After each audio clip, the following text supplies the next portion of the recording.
Hi guys, welcome back to the channel. Today we're making nutty granola using different type of nuts. Granola seems to be in season because of parfaits and all that, so kindly subscribe to my channel, like, give us a thumbs up. So let's start baking. In a pan, add 2 cups of rolled oats, and then you toast it for about 5 to 10 minutes at 120 degrees in the oven. I like my granola really toasted as compared to the store-bought ones, so most times I have to retoast it. Now in a bowl, add 2 cups of raw rolled oats, add the toasted 2 cups of oats. Now add your nuts. These are pistachio, almond, cashew, coconut flakes. What's granola without coconut flakes? A bit of peanuts, dried mangoes, dried pineapples. I really don't like raisins, so dry fruits I used, and they were store-bought. The pineapple was a bit brown though, but it was fine.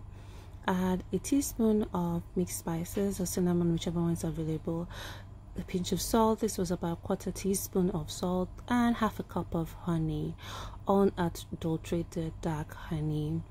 As compared to some people that add brown sugar to give it that brownness, I prefer using dark honey.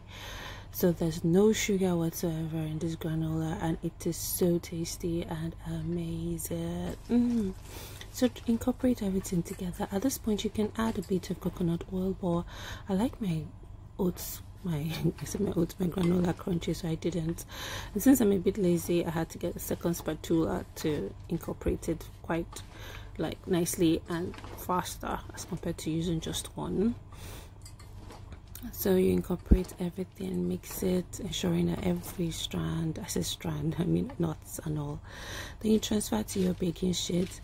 This baking pan is double lined with parchment paper, so you just give that, transfer it into it, spread it out so that when it's toasting in the oven, it's toasting everywhere. No this thing, see the oat is missed out as you'll be stirring periodically.